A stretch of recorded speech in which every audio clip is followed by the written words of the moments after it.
하나님은 영이시니 예배하는 자가 영과 진리로 예배할지니라.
전능하사 천지를 만드신 하나님 아버지를 내가 믿사오며 그 위아들 우리 주 예수 그리스도를 믿사오니 이는 성령으로 잉태하사 동정녀 마리아에게 나시고 본디오 빌라도에게 고난을 받으사 십자가에 못 박혀 죽으시고 장사한 지 사흘 만에 죽은 자 가운데서 다시 살아나시며 하늘에 오르사 전능하신 하나님 우편에 앉아 계시다가 저리로서 산자와 죽은 자를 심판하러 오시리라. 성령을 믿사오며 거룩한 공예와 성도와 서로 교통하는 것과 죄를 사하여 주시는 것과 몸이 다시 사는 것과 영원히 사는 것을 믿사옵나이다. 아멘.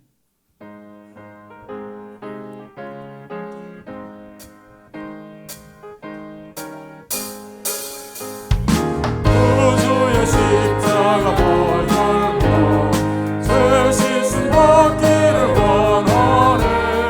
내 죄를 씻으신 주 이름 찬송합시다. 찬송합시다. 찬송합시다. 내 죄를 씻으신 주 이름 찬송합시다. 죄악을 속하여 주신 주 그 속에 들어와 계시네. 내 죄를 씻으신 주 이름 찬송합시다. 찬송합시다. 찬송합시다.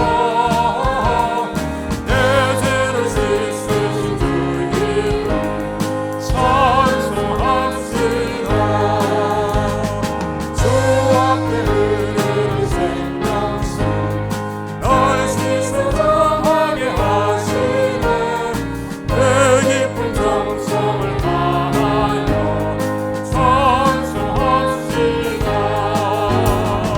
찬송합시다. 찬송합시다.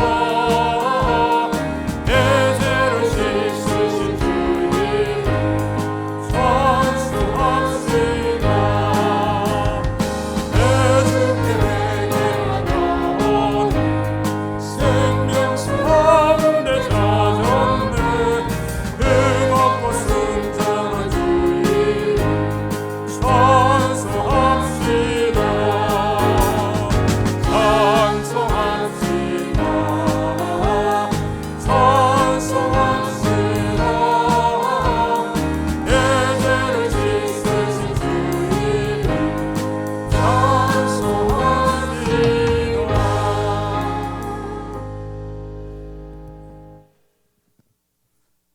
우리 다 같이 합심해서 한번 기도하겠습니다.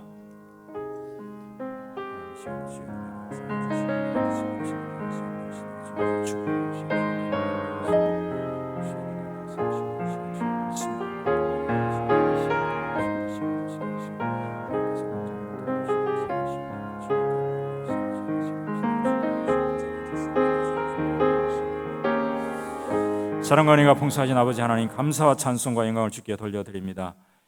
이전에 주님 수요 예배로 저희들이 모였습니다. 주의 성령께서 이 시간 함께 하시고 성삼위 하나님께서 우리의 예배를 받아주시기를 간절히 빌고 원합니다. 영과 진리로 주님께 온전한 예배를 드리며 주님이 주시는 놀라운 축복을 받는 귀한 시간 될 수 있도록 주께서 축복하여 주시옵소서. 귀한 성가대를 주님께서 붙잡아 주시고 드리는 찬양이 주 앞에 연락되게 인도하여 주옵소서. 예수 그리스도의 이름으로 기도하옵나이다. 아멘.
할렐루야. 예, 감사합니다. 은혜로운 찬양 감사합니다. 우리 성경 말씀 보겠습니다. 신약 성경 마태복음 18장입니다. 마태복음 18장 21절 말씀부터 35절까지 말씀입니다. 마태복음 18장 21절 제가 먼저 읽고 교독하도록 하겠습니다. 그때 베드로가 나와 이르되 주여 형제가 내게 죄를 범하면 몇 번이나 용서하여 주리까? 7번까지 하오리까?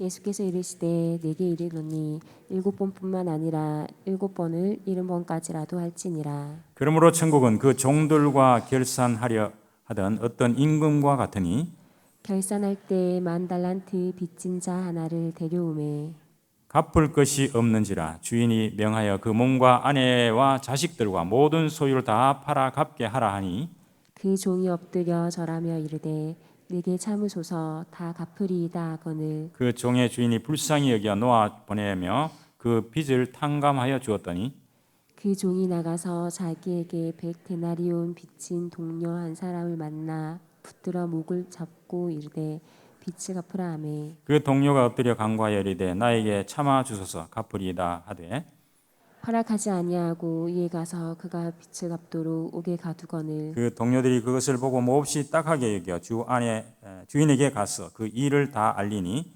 이에 주인이 그를 불러다가 말하되 악한 종아 내가 빌기에 내가 내 빚을 전부 탕감하여 주었거늘 내가 너를 불쌍히 여김과 같이 너도 내 동료를 불쌍히 여김이 마땅하지 아니하냐 하고 주인이 노하여 그 빚을 다 갚도록 그를 옥졸들에게 넘기니라. 네, 다 같이 35절 너희가 각각 마음으로부터 형제를 용서하지 아니하면 나의 하늘 아버지께서도 너희에게 이와 같이 하시리라. 아멘. 예, 오늘 조금 본문이 길었습니다만은 우리가 잘 아는 말씀입니다.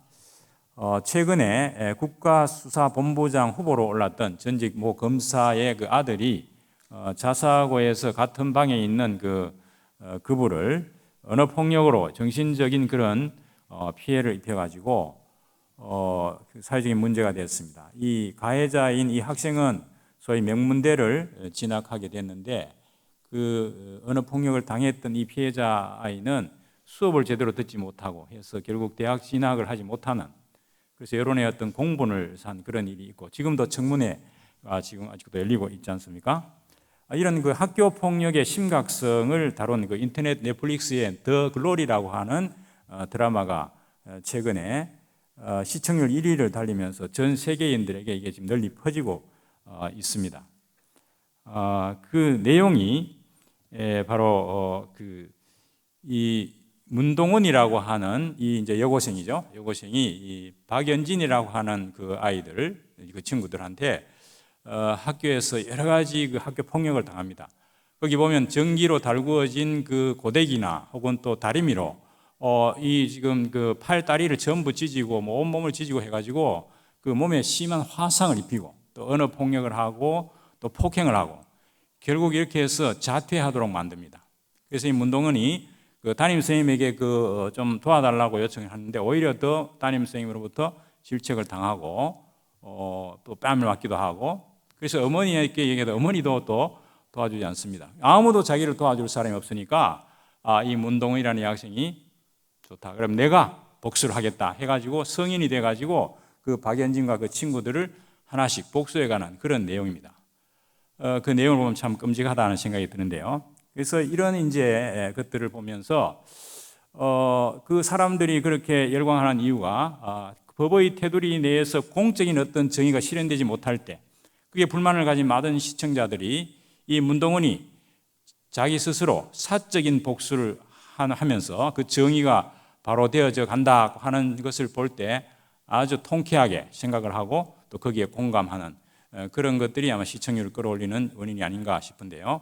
그러나 사실은 이 문동원이라고 하는 그 피해자가 박연진이라는 그 친구들을 이렇게 복수하는 그 과정이 결국 가해자나 피해자나 결국 끝에 가서는 다 결국은 파국으로 끝맺고 마는 그런 상황들이 벌어집니다. 자, 그래서 제가 그러한 드라마를 보면서 과연 그런 문동원 그런 친구에게 뭐 그건 드라마이기 때문에 그렇지만 우리가 지금 실제 장면에서도 이와 유사한 일이 지금 학교 폭력으로 많이 지금 번지고 있고, 뭐 어제도 신문에 그런 것이 났습니다만은 현 정부에서는 그래서 이 학교 폭력 가해자에게는 그 학교 생활 기록부에다 그걸 기록해서 졸업 후 4년까지 이것을 그대로 두어가지고 대학 진학하는데 불이익을 주겠다, 뭐 이런 정책을 발표를 하긴 했습니다만은 그게 완전한 뭐 해결책이라고는 보지 않습니다.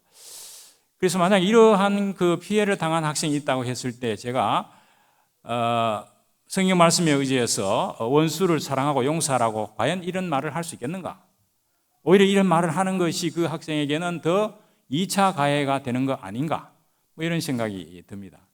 뭐 꼭 학교 폭력뿐만 아니라 우리가 사회에서 인간관계에서 오는 여러 가지 갈등으로 일어나는 많은 문제들이 지금 뉴스를 통해서 계속 오고 있습니다.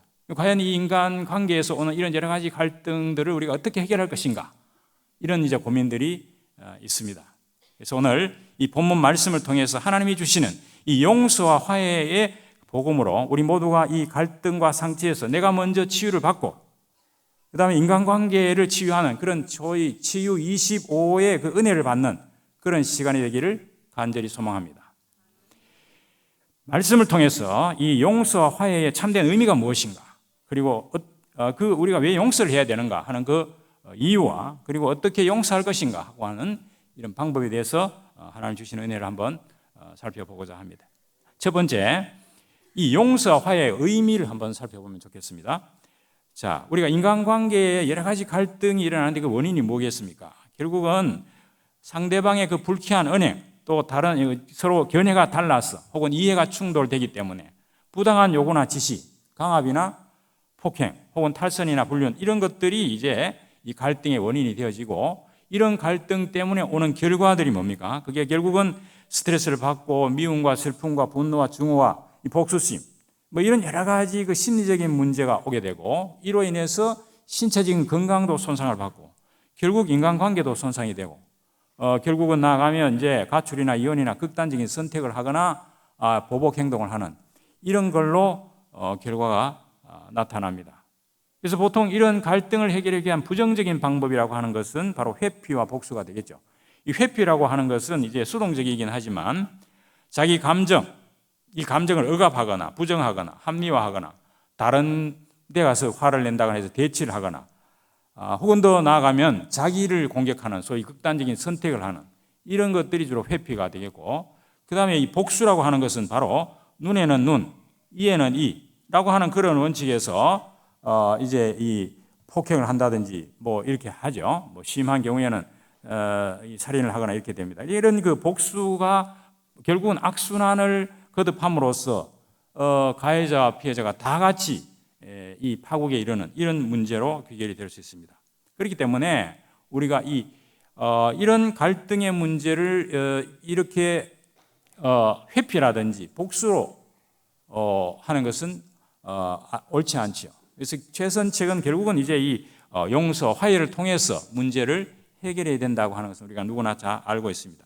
자, 그렇다면 용서라고 하는 것은 타인의 잘못된 행위에 대해서 그 피해를 입은 사람이 그 가해자에 대한 그 부정적인 감정들을 일단 극복해야 돼요.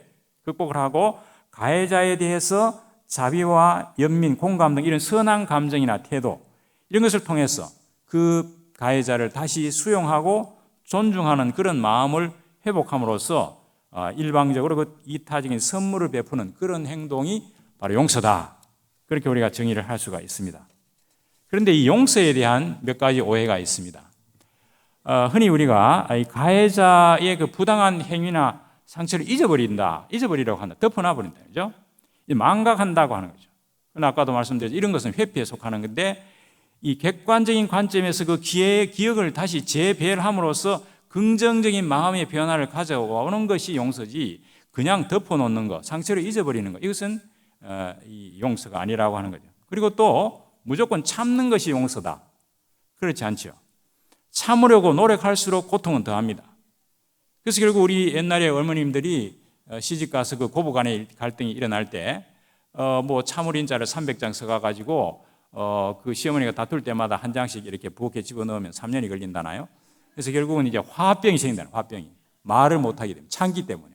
우리나라에 있는 그 화병 클리닉이 있습니다. 자, 이렇게 무조건 참는다고 되는 게 아니라는 거죠. 결국 용서라고 하는 거기에서 고통에서 벗어나야 된다. 그리고 상대방이 사과해야만 내가 용서하겠다. 그러면 상대방이 사과할 때까지 기다리는 그 자체가 고통입니다. 언제 사과할지 모르기 때문에. 그래서 이럴 때 내가 그 당시 사건과 가해자를 새롭게 해석하고 그것을 일방적으로 수용하는 그런 용서로 나가야 된다.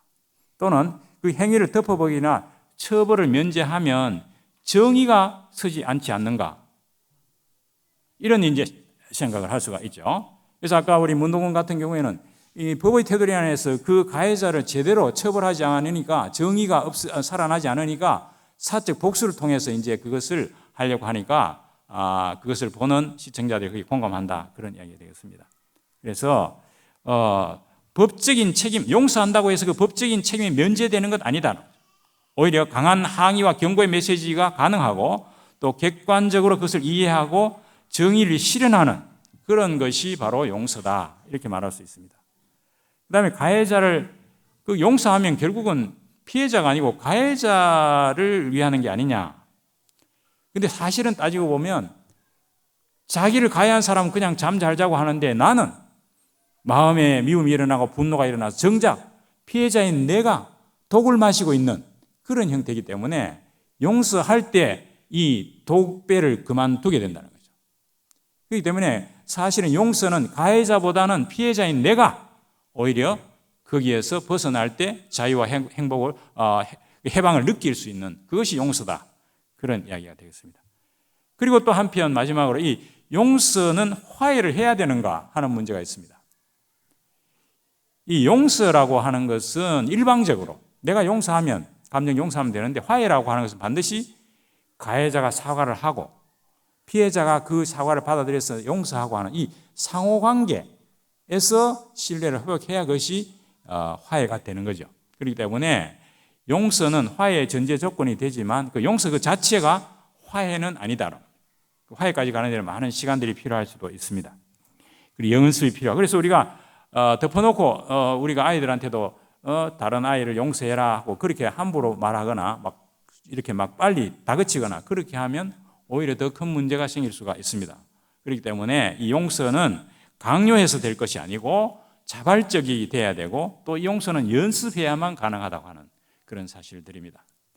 자, 그래서 이 용서는 피해자가 가해자에게 베푸는 일방적인 그런 선물이지만은 화해는 바로 피해자와 가해자가 상호관계에서 사과하고 용서하고 하는 그 과정을 통해서 그 응어리를 풀어내고 상호 신뢰 관계를 회복하는 것이 화해다. 이렇게 말씀드릴 수 있습니다. 그래서 가해자의 사과, 피해자의 용서가 전제되지 않고는 화해가 불가능하다. 그렇게 우리가 볼 수 있습니다. 자, 그렇다면 왜 우리가 용서하고 왜 화해해야 되는가라고 하는 이유를 몇 가지 살펴보겠습니다. 첫 번째는 이 심리적으로 내가 용서할 때 아까도 말씀드렸듯이 내가 자유로워지고 내가 거기에서 해방될 수 있다는 거죠. 이 분노를 갖고 있으면 그게 스트레스를 받고 불평, 불만, 증오, 불안, 우울 뭐 이런 여러 가지 부정적인 감정들이 내한테 계속 쌓이지 않습니까? 그래서 용서함으로써 이런 부정적인 정서를 다 쏟아내고 쓸어내고 내가 거기에서 자유와 평안을 누리게 되니까 결국은 이 심리적인 치유가 일어난다는 거죠. 용서함으로써 내가. 그 다음에 그렇게 심리적인 이 해방이 되어지면 따라서 뭡니까? 신체적인 건강이 회복되죠. 사실 내가 마음속에 미움이나 증오를 갖고 있으면 온갖 질병들이 찾아오죠. 맨 먼저 뭡니까? 이 분노 때문에 오는 여러 가지 심혈관 질환들이 일어납니다. 심장 박동이 더 뛰어지고 그래서 심혈관 질환이 일어날 뿐만 아니라 우리가 남을 미워한다거나 했을 때는 이 소화가 되지 않지 않습니까? 이런 위장 장애가 올 수 있고 면역 기능이 떨어지고 또 교감신경이나 이 각성 수준이 저하가 되어지고 이런 여러 가지 뭐 심하면 암 유발 요인이라고 하는 것이 바로 스트레스가 암 유발 요인이다. 분노를 계속 갖게 되면 그게 또 암으로 발전할 수 있다고 하는. 그래서 이런 것들 용서함으로써 내가 심리적으로 거기서 벗어남과 동시에 신체적인 건강도 따라온다는 거예요. 저도 옛날에 어떤 학교에 문제가 있어가지고 굉장히 심각한 그런 마음의 스트레스를 받고 있었는데 위경련이 일어나가지고 이게 막 병원에 가도 잘 안 되더라고요. 그런 경험을 할 때, 이게 분노라고 하는 것이 이렇게 신체 건강을 해치는구나 하는 것을 제가 아주 깨달은 적이 있습니다. 자, 그 다음에 이렇게 우리가 용서할 때 자기 성장이 이루어지고, 자기 성장이라고 하는 건 적어도 내가 일방적으로 내가 용서했다고 하는 것은 그 가해자보다는 내가 수준이 높다, 그렇게 말할 수 있고, 더 내가 거기에서 해방됐으니까 자유로워질 수 있다고 하는 사실. 자기 성장이 이루어지고 인간관계가 다시 회복되어지고, 그래서 사회적인 갈등이 치유가 된다고 하는 거죠. 그래서 여기는 뭐 공감 능력이라든지 자존감이라든지 희망 수준이라든지 행복 지수, 이런 것들이 용서함으로써 올라가고 인간관계가 다시 회복되는 거예요. 우리가 살아갈 때 남과 관계를 맺지 않고 살아갈 수가 없습니다. 그래서 이 인간관계가 회복된다고 하는 것이 굉장히 중요한데, 지금 우리가 보면 뭐 동서로 서로 지금 이렇게 갈등 상황 속에 있고, 정치적인 견해에 따라서 극심한 이런 갈등 가운데 여러 가지 가짜 뉴스들, 이런 것들이 많이 와가지고 이 사회적인 통합이 잘 안 되는 이런 문제가 지금 우리가 당면한 현실이기 때문에, 결국은 이러한 용서 화해를 통해서 사회적인 안녕과 국가적인 평화도 회복될 수 있다, 그렇게까지 확대해서 말씀드릴 수 있겠습니다. 자, 이건 우리가 일반적으로 용서와 화해하면 좋은 점인데, 성도들에게는 더 핵심적인 두 가지 이유가 더 있다 이거죠. 그게 뭐냐? 첫 번째가 나 스스로는 도저히 해결할 수 없는 그 죄의 그 문제를 죄 없으신 예수님이 그 십자가에서 나 대신 죽으셨기 때문에, 그래서 내가 그 죄 사함 받고 용서받았기 때문에 나도 당연히 남의 죄를 용서하는 것이 마땅하다. 그게 첫 번째 이유가 되겠죠. 그래서 오늘 본문 말씀 21절에 보면 수제자 베드로가 예수님께 형제가 내게 죄를 범하면 7번 정도 용서하면 되겠습니까? 이 말은 그 당시 랍비들은 3번까지만 용서해라, 그 전통이 그랬습니다. 그런데 이제 베드로는 큰맘 먹고 2배면 6배면 그보다 더 7번 용서하면 안 되겠습니까? 하고 좀 이 베드로가 아주 큰맘 먹고 예수님께 제안을 했습니다만은 예수님의 대답은 의외였습니다. 7번이 아니라 7번을 70번 해라. 490번 하라는 뜻이 아니라 무조건 용서하라는 겁니다. 그래서 왜 용서하라고 하는가 하는 것을 그 뒤에 우리가 이제 23절에서 35절까지 우리가 길게 읽었습니다만은, 바로 이 용서할 줄 모르는 종의 비유를 들어서 용서가 뭐냐, 이것을 주님이 자세하게 설명하셨습니다. 자, 여기 보면 1만 달란트 빚진 종이 나오죠. 그리고 이제 전액 다 탕감받습니다. 사실 한 달란트라고 하는 것은 6천 데나리온인데, 한 데나리온은 하루 임금에 해당이 됩니다. 요즘으로 한 사람 한 10만 원 정도 된다고 했을 때 1만 달란트라 하면 6조 원 정도 되더라고요. 6조 원 정도. 날수로 계산하면 한 14,000년 걸린다. 이거 갚으려고 하면. 이게 도저히 갚을 수 없다는 거예요. 우리가 6조 원은 어떻게, 이재명 아니면 아무도 할 수 없는 그런 엄청난 빚을 진 사람이 100데나리온 곱하기 10만 원 하면 1,000만 원 정도 나오는데, 그 정도를 갚지 않는다고 감옥에 가둬버리는 그런 이제 비유가 나오지 않습니까? 자, 여기 이제 빚진 자는 죄 지은 자를 상징하는 걸로 나옵니다. 하나님으로부터 도저히 갚을 수 없는 그 태산같이 큰 죄를 용서받은 사람이 겨우 티끌 같은 겨자씨보다 작은 그 죄를 범한 형제를 용서하는 것은 지극히 당연한 것임에도 불구하고 그렇지 못하다는 거예요. 그래서 진정으로 마음으로부터 참된 용서를 베풀지 않는다고 하면 하나님께서는 그런 자를 결코 용납하지 않겠다 하는 것이 예수님이 이 비유를 들어서 설명을 하신 것입니다. 마태복음 6장 12절에 우리가 우리에게 지은 죄를 사하여 준 것 같이 우리 죄를 사하여 주옵시고, 제자들에게 예수님이 주기도를 가르치셨습니다. 그리고 14절 15절에 너희가 사람의 잘못을 용서하면 너희 하늘의 아버지께서도 너희 잘못을 용서하시려니와 너희가 사람의 잘못을 용서하지 아니하면 너희 아버지께서도 너희 잘못을 용서하지 아니하시리라. 그런데 여기서 이제 우리가 우리에게 죄 지은 자를 사하여 준 것 같이, 마치 내가 남을 사하여 줬기 때문에, 용서했기 때문에 그 조건부로 하나님 내 죄를 용서해 주십시오, 이렇게 읽힐 수 있는 문맥이지만 그 원뜻은 그게 아니고, 내가 하나님께 죄를 용서해 달라고 하는 회개 기도를 하면서 동시에 내가 주님 내게 나를 용서해 주십시오, 나도 이웃을 용서하겠습니다 라고 하는 그 결심을 밝히는 기도가 바로 우리가 우리에게 죄 지은 자를 사하여 준 것 같이 내 죄를 사해 달라고 하는 그 의미가 되었습니다. 그래서 이렇게 내가 하나님부터 용서받는 것과 내가 남을 용서하는 것, 이것은 동전의 양면과 같아서 굉장히 밀접한 관계라. 당연히 주님의 용서를 받은 사람은 당연히 다른 사람을 용서해야 된다는 겁니다. 우리가 기도하는 것이 그런 의미로 기도한다는 것입니다. 우리가 주기도를 함부로 해서 안 되겠죠. 정말 그런 마음이 없다고 하면 우리가 다시 한번 생각해 봐야 되는 거예요. 그래서 여기 이제 이런 말씀, 사실은 우리가 이 예수님을 영접할 때 강단에서 이렇게 말씀하잖아요. 과거, 현재, 미래 모든 죄를 십자가에서 완전히 해결해. 다 끝났다. 맞습니다. 그러나 우리는 연약한 존재이고 불완전한 존재이기 때문에 우리는 매일 하나님 앞에 나가서 용서를 받아야 되는 그런 존재라고 하는 사실입니다. 내가 피해자지만 언제 또 내가 가해자가 될지도 모르고, 그래서 우리는 만나를 매일마다 가서 거두듯이 일용할 양식을 주옵시고 매일의 양식을 위해서 구하듯이 주님 나를 용서해 주십시오. 매일 하나님 앞에 나가서 내 잘못을 고백하고 용서를 구하고, 그래서 하나님과의 관계가 다시 회복됨으로써 기도가 막혔던 기도가 뚫혀지는 그런 이 회개 용서의 기도를 매일마다 해야 되는 그런 존재가 우리다. 그런 이야기가 되겠습니다. 두 번째 이유는 바로 내가 용서받았기 때문에 용서하는 것 있고, 그 다음에는 하나님으로부터 내 이웃을 내 자신과 같이 사랑하라. 누가복음 10장 27절 명령을 받았습니다. 그리고 사랑을 증거해야 되기 때문에 우리가 남을 용서해야 된다고 하는 사실입니다. 요한일서 4장 20절 21절에 보면 사도 요한이 이렇게 말합니다. 누구든지 하나님을 사랑하노라고 하고 그 형제를 미워하면 이는 거짓말하는 자니 보는 바 그 형제를 사랑하지 않는 자가 보지 못하는 바 하나님을 사랑할 수 없느니라. 우리가 이 계명을 주께 받았으니 하나님을 사랑하는 자는 또한 그 형제를 사랑할지니라.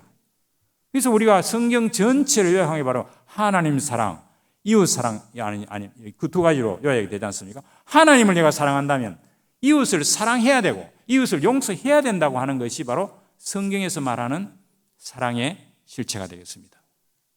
마태복음 5장 43절 44절에서도 예수님이 직접 내 이웃을 사랑하고 내 원수를 미워하라 하였다는 것을 너희가 들었으나 나는 너희에게 이르노니 너희 원수를 사랑하며 너희를 박해하는 자를 위하여 기도하라.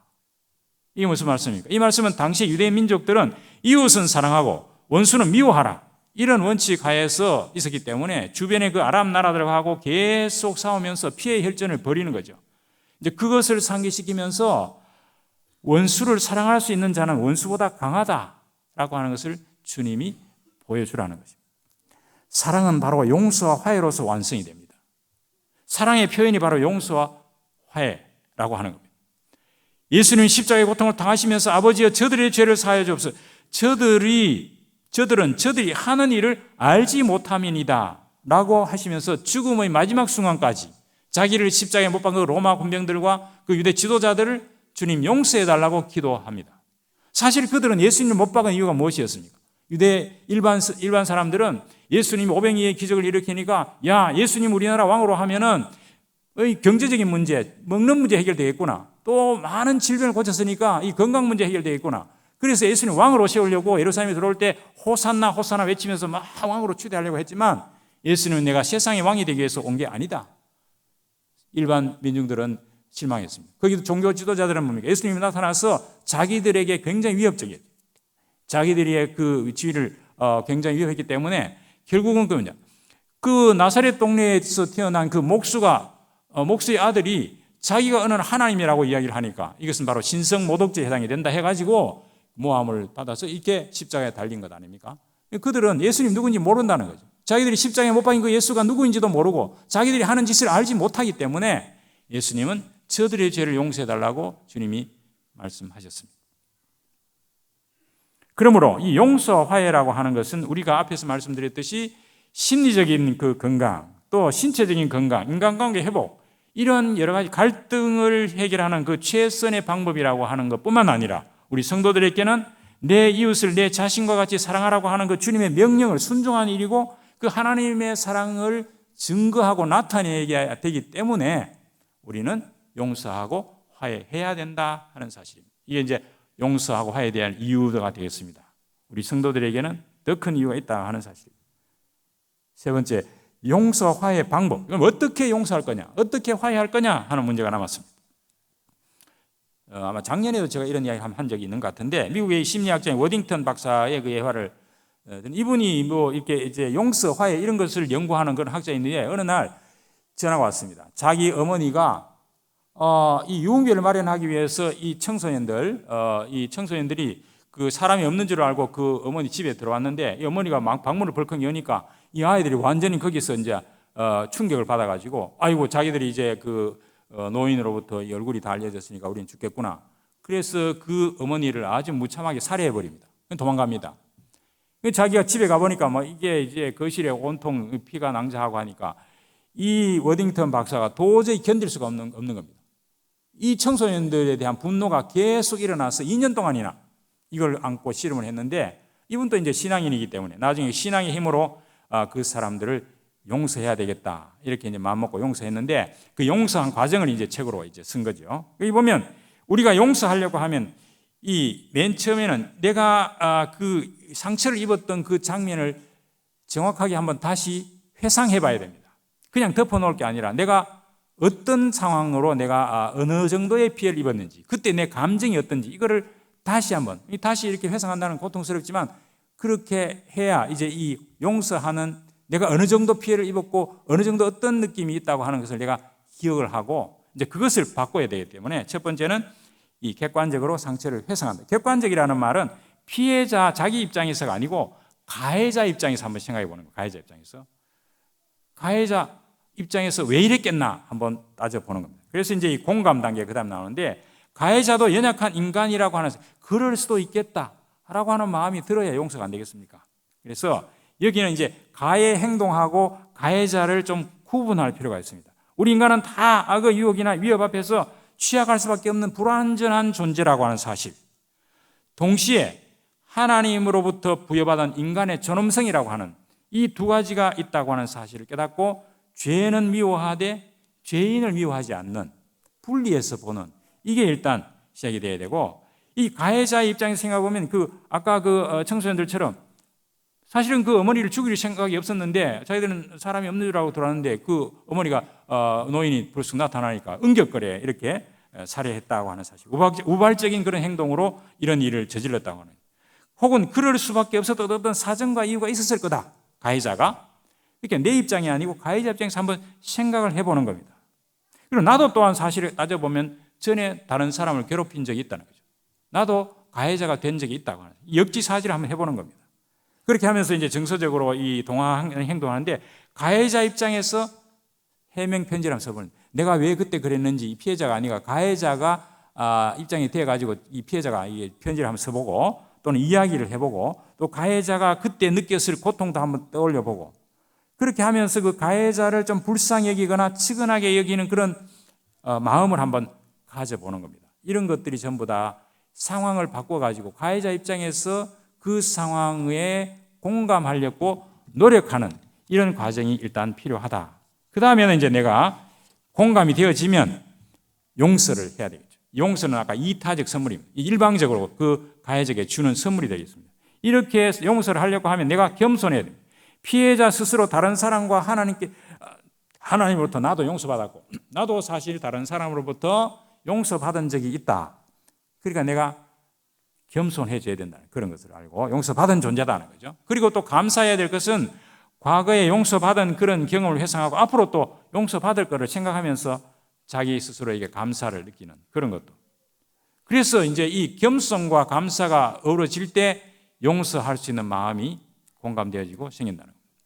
그래서 바로 피해자 자신이 용서함으로써 스스로 독배를 내려놓고 자기 자유와 평안을 누리는 그 자기 유익이 있겠죠. 더 나아가서 가해자에게도 용서가 필요할 거다. 이런 일을 당하고 뭐 아무렇지도 않게 생활하는 사람도 있겠지만 그래도 양심의 가책이 있다면 괴로워할 거다. 그 가해자도 용서가 필요하다. 이런 생각을 하는 겁니다. 또 그리스도인이라고 하면 앞에서 말씀드린 대로 이 하나님으로부터 내가 억만 죄를 다 용서받은 죄인이기 때문에 그 감사, 그것이 용서의 근거가 될 수가 있겠습니다. 자, 이렇게 해서 용서를 선언해버리는 겁니다. 내 속으로만 갖고 있는 게 아니라 친구이나 또 주변의 가족들에게 내가 저 친구를 이제는부터는 용서했어 라고 말로 표현해버리는 겁니다.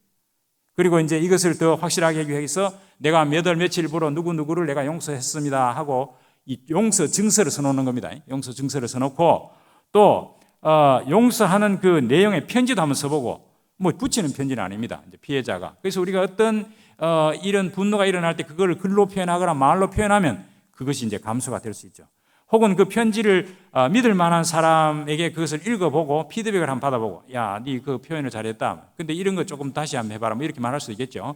그래서 그렇게 함으로써 내가 일방적으로 용서한 보다 나는 성숙한 사람이 되었다. 나는 이 용서를 내려놓음으로써 이제 나는 자유로워졌다. 해방되었다. 라고 공포해버리라는 겁니다. 그 다음에는 이제 이 용서를 그렇게 해도 또다시 미운 마음이 들어오면 안 되니까 용서를 지속하는 것이 그 다음 단계, 마지막 단계가 됐습니다. 그래서 이제 내가 용서했다고 선언했는데도 불구하고 내 마음속에 그런 분노나 미움이 계속 일어난다고 하면 혹시 내가 이기적이지 아닌지 한번 살펴볼 필요가 있고, 또 우리가 신앙적으로는 이 미움을 부추기는 사단의 공격에 속지 않아야 된다는 겁니다. 그래서 믿음으로 이 사랑을 시작해라는 겁니다. 형제를 사랑하되 믿음으로 해야 되지 감정에 맡기면 내 이 밤낮 미워해야 된다. 그래서 주여 나는 사랑할 수 없습니다. 주님께서 나를 사랑하심에 의지해서 내가 저를 사랑하겠습니다. 나는 용서할 수 없으나 주님이 십자가에 나를 용서하심을 내가 믿음으로 받아들이고 저 형제를 이제부터 용서하겠습니다. 이런 기도로 내 마음에 일어나는 분노 이런 것들을 주님 앞에 내려놓는 그런 기도가 필요하다는 겁니다. 자, 이렇게 용서는 일방적이지만은 화해는 아까 말씀드렸듯이 가해자가 일단 사과를 해야 되고 피해자가 그 용서하는 그 상방 과정이라고 말했지 않습니까? 이 화해도 일단은 화해하는 방법은 화해를 결단해야 됩니다. 가해자가 먼저 하든지 피해자가 먼저 하든지 간에 자관 내가 화해하겠다. 용서했으니까 나는 용서했으니까 직접 만나서 내가 이야기를 하겠다. 저도 그런 적이 있습니다. 역시 학교에서 있었던 일인데 이 동료 교수가 엄청나게 저를 괴롭히는 그런 일이 있어가지고 미워 죽겠어요. 그 뭐 식당에 가니까 이게 뭐 밥이 안 먹히는 거예요. 이게 뭐 모래 씹는 같은 그런 느낌이 나더라고요. 이거 도저히 괴로워서 안 되겠다. 내가 그 교수를 불러가지고 내가 이 이야기를 해야 되겠다. 근데 의외로 갔는데 가자마자 내가 화해를 신청했는데 막 욕설을 해대고 하니까 여러 번 그게 이제 깨졌습니다. 서너 번 그런 이제 중간에 친한 교수를 넣어가지고 이렇게 했는데 나중에 알고 보니까 그 가해자라고 생각했던 그 교수도 자기도 마음이 괴로워가지고 그 친구는 불교를 다니는데 108배를 아침마다 했다는 겁니다. 이게 바로 뭡니까? 서로 오해를 하고 있었다는 겁니다. 나는 그가 나에게 가해자라고 생각했는데 자기는 내가 가해자라고 생각하고 있었던 겁니다. 그래서 그 응어리를 말함으로써 이제 풀어내고 그리고 이제 식당에 같이 밥도 먹고 이렇게 했습니다만은 이게 이제 그 화해를 결단하는 것이 참 어렵습니다. 그리고 굉장히 위험합니다. 아까처럼 욕을 얻어먹을 수 있기 때문에. 그 다음에 대화를 시도하는데 피해자가 먼저 부드럽게 내가 마음에 섭섭했던 감정들 그리고 놀랐던 것들 이런 것을 풀어내고 가해자도 아주 솔직하게 자기가 잘못했다고 변명하지 않고 사과를 해야 됩니다. 그리고 만약 그 피해자에게 자기가 물질적인 어떤 손해를 입혔다면 보상을 제해야 됩니다. 우리가 부부간에도 어떤 갈등이 있어서 서로 뭐 말을 안 하고 뭐 어떤 한 달씩 이렇게 가는 경우도 있지 않습니까? 그럴 때는 그 남편이나 보상을 해야 돼요. 뭐 물질로 보상하든지 선물을 하든지 보상을 해야 된다는 겁니다. 그래서 이 보상을 함으로써 그것이 어느 좋은 말일 수도 있고 칭찬일 수도 있고 물질적인 보상일 수도 있는데 만약에 해야 된다면 그걸 해야 진정한 이 화해가 이루어진다 하는 겁니다.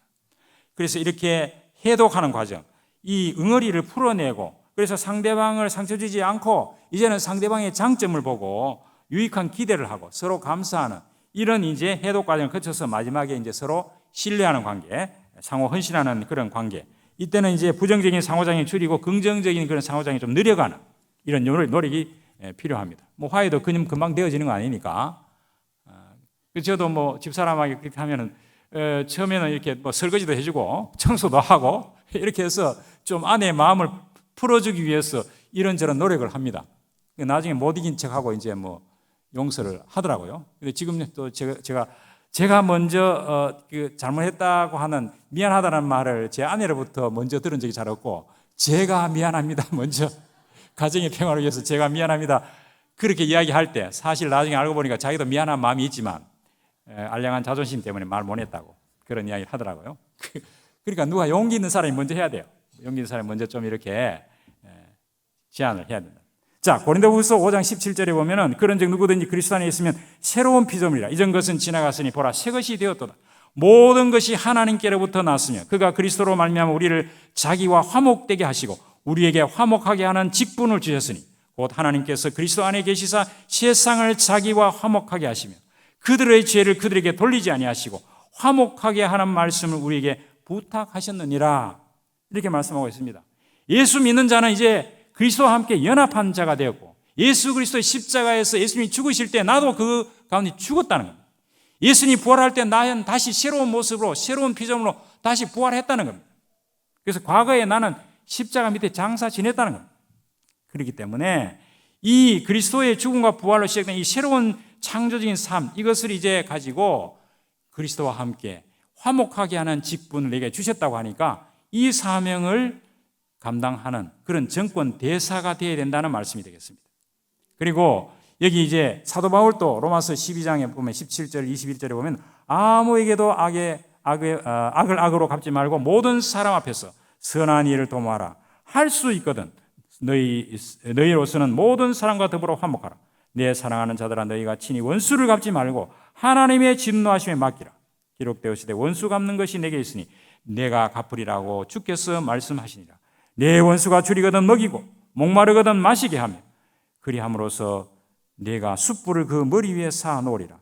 악에게 지지 말고 선으로 악을 이기라. 사도 바울이 로마서에 이렇게 기록하고 있습니다. 자, 불완전한 인간이 개인적으로 원수를 갚는다고 하는 것은 공정성의 문제가 있을 수 있습니다. 그래서 우리는 절대 주권을 가지고 계신 그 하나님 앞에 이 심판을 원수를 갚는 것을 하나님께 맡기라는 겁니다. 내가 하면 잘못될 수 있다는 겁니다. 사실은 우리가 용서라고 하는 것은 하나님의 주권을 내가 믿을 때 사실은 용서가 가능하죠. 내가 그 원수를 갚지 못하더라도 하나님께서 반드시 하나님께서 심판하실 거다. 뭐 그런 것이 바로 하나님의 주권에 대한 믿음이 되겠죠. 그래서 하나님은 공정하시고 이렇게 하시기 때문에 원수를 갚는 문제는 하나님이 하실 일이라는 거예요. 그래서 다윗은 사울 왕을 죽일 기회가 2번이나 있었지만 죽이지 않았지 않습니까? 하나님께 맡겼지 않습니까? 결국은 하나님께서 심판하셨습니다. 그래서 우리가 이 원수가 궁피해서 공경에 처했을 때는 오히려 선행을 행하고 친절을 베푸는 것, 이게 바로 진정한 승리의 방법이라고 말씀하고 있습니다. 우리의 진심 어린 그 선행으로 인해서 그것이 뜨거운 숯불과 같이 돼가지고 얼어붙은 그 원수의 마음을 녹게 만드는 일이 벌어지고, 그래서 우리가 친절하게 대하고 선을 행하면 그가 그 수치심과 양심의 가책을 느끼게 된다는 겁니다. 그렇게 함으로써 그를 구원으로 인도하는 기회가 될 수 있다. 그래서 우리가 자비로운 선행과 진실한 기도를 통해서 끝까지 원수를 사랑할 때 그가 회개하고 돌아올 가능성이 많다는 거예요. 자기 스스로 양심에 부끄럽기 때문에. 그것이 바로 선으로 악을 이기는 방법이다라고 바울이 설명하고 있습니다. 우리 자신도 원수와 똑같은 죄인입니다. 우리는 이미 영생을 얻은 하나님의 자녀임을 확신한다면 오히려 하나님께 그들의 죄를 용서하고 진노를 거두어 달라고 우리가 기도해야 될 필요가 있습니다. 하나님께서는 할 수 없는 것을 하라고 지시하지 않으셨습니다. 우리가 사랑하지 못하는 것은 내 힘으로 사랑하려고 하기 때문에 어떻게 우리가 원수를 사랑할 수가 있겠습니까? 그래서 갈라디아 2장 20절 아까 말씀드린 대로 우리는 십자가에서 이미 죽은 존재고 죽은 사람이 무슨 말을 하겠습니까? 그래서 우리는 이미 죽은 존재다라고 생각하고 그를 하나님의 사랑으로, 십자가의 그 사랑으로 그를 받아들이고 용서해야 된다 하는 사실입니다. 그래서 슈라이버라고 하는 그 미국 유니언 신학교 총장은 이런 이야기를 했습니다. 용서와 화해는 전적으로 하나님만이 하실 수 있는 일입니다. 그러나 오직 사람에게만 용서하는 능력을 주셨습니다. 개인뿐만 아니라 사회도 국가 간에도 용서하는 능력을 하나님은 사용하실 수 있습니다. 그렇습니다. 우리 스스로는 용서, 화해를 할 수 없는 존재입니다. 하나님의 능력을 받아야만, 하나님께 성령의 감동을 통해서 용서하는 마음을 주셨을 때, 그 능력을 주셨을 때 우리가 용서하고 화해할 수 있다고 하는 것. 이게 세상 사람들이 알지 못하는 믿음의 비밀입니다. 손양원 목사님이 바로 그 실천하셨죠. 자기 두 아들을 죽인 그 좌익 청년을 용서할 뿐만 아니라 그를 양아들로 삼아서, 호적에 입적하고 양아들로 삼아서 이렇게 돌봐줬다는 걸 우리가 잘 알고 있고, 그 손양원 목사님 기념관에 가면 그 영화를 또 보여주기도 하죠. 말씀을 정리하겠습니다. 우리가 지난 4월 9일은 부활절이었습니다. 로마서 5장 8절의 말씀처럼 우리가 아직 죄인 되었을 때 그리스도께서 우리를 위하여 죽으심으로 하나님께서 우리에 대한 자기의 사랑을 확증하셨습니다. 하나님이 자기 아들을 주시기까지 우리를 사랑하셨다는 것입니다. 그렇다면 이 예수 그리스도의 십자가 부활, 이걸로 우리를 용서하시고 화목케 하시는 그 놀라운 사랑의 증표, 그걸 가지고 우리는 이 용서하고 화해하는, 그래서 갈등을 해결하는 그런 일들을 우리가 해야 된다. 그렇게 함으로써 우리의 건강이 회복되어지고 심리적 건강, 신체적 건강, 인간관계 회복이 되어지고 내가 하나님 앞에 더 온전한 존재로 성장할 수 있다 하는 사실입니다. 그래서 앞에서 말씀드린 대로 용서하려고 하면 먼저 내가 상처를 잘 회상해가지고 공감하고 용서한 후에 용서를 선언하고 지속해야 된다는 거.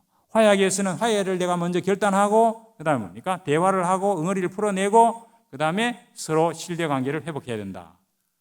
그래서 이 화해와 용서는 인간의 능력으로 불가능하기 때문에 성령의 능력을 힘입어야 된다. 나는 할 수 없으나 내 속에 계신 주님이 할 수 있다고 하는 것을 믿고 기도할 때 하나님이 그 능력을 우리에게 주시리라 믿습니다.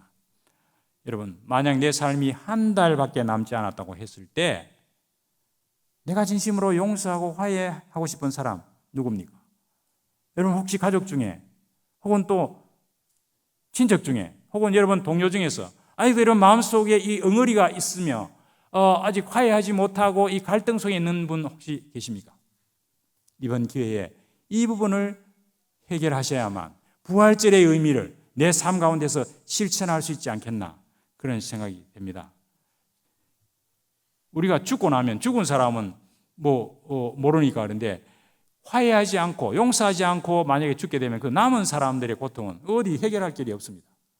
그렇기 때문에 우리 마음속에 조금이라도 내 마음속에 화해하지 못하고 용서하지 못한 부분이 있다면 오늘 이 저녁에 하나님의 성령의 능력을 힘입어서 치유의 능력, 내가 25시 그 치유 25, 그 성령의 능력으로 내가 치유받고 또 치유를 전하는 그런 우리 성도님이 다 되기를 주 예수 그리스도의 이름으로 축복합니다. 기도하겠습니다. 하나님 감사합니다. 우리 주변의 이웃들을 하나님의 사랑으로 사랑하지 못한 것을 주님 앞에 회개하며 내 가까운 가족과 내 친구와 내 친척들을 아직까지도 마음에 쌓여 있는 부분이 있다고 하면 주님 이 시간 하나님 앞에 용서를 구합니다. 아버지 하나님, 우리 마음속에 성령의 능력으로 충만케 하시고 하늘 보좌의 축복과 시공간을 초월한 하나님의 능력으로 나와 함께 하셔서 용서할 수 있는 마음, 화해할 수 있는 마음을 저희에게 허락하시고 이것을 사랑으로 실천할 수 있는 귀한 은혜를 우리에게 주셔서 우리가 용서하고 화해함으로써 전도와 선교의 문이 열릴 수 있도록 주님께서 축복하여 주시옵소서. 예수 그리스도의 이름으로 기도하옵나이다. 아멘.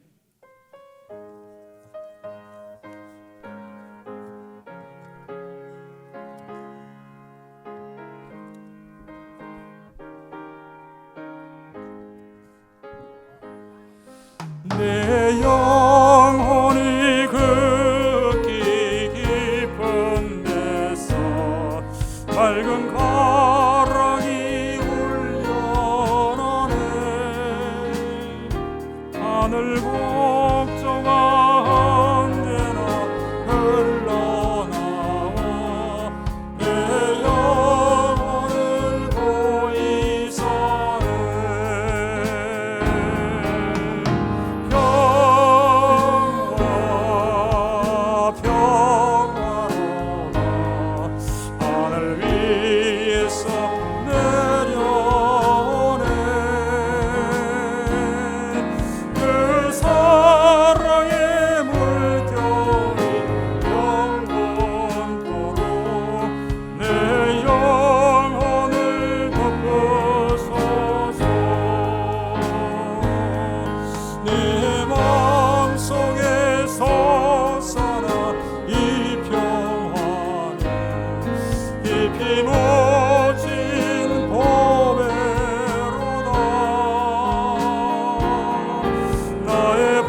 참된 평화가 어디 있나. 우리 모두 다 예수를 친구 삼아 참 평화를 누리겠네. 평화로라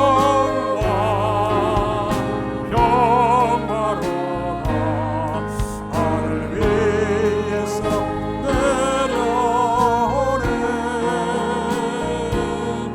그 사랑의 물결이 영원토록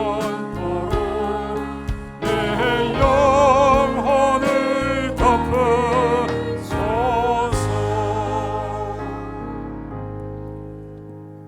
우리 인간의 모든 문제를 해결하신 우리 주 예수 그리스도의 은혜와 놀라우신 하나님의 사랑과 성령님의 교통하심이 오늘 이 시간 우리에 얽혀있는 모든 갈등의 문제를 용서와 화해, 복음으로 이 용서와 화해를 주신 그 그리스도의 능력으로 모든 얽힌 문제를 해결하기를 원하는 우리 모든 성도들 머리 위에 이제로부터 영원토록 항상 함께 있을지어다. 아멘.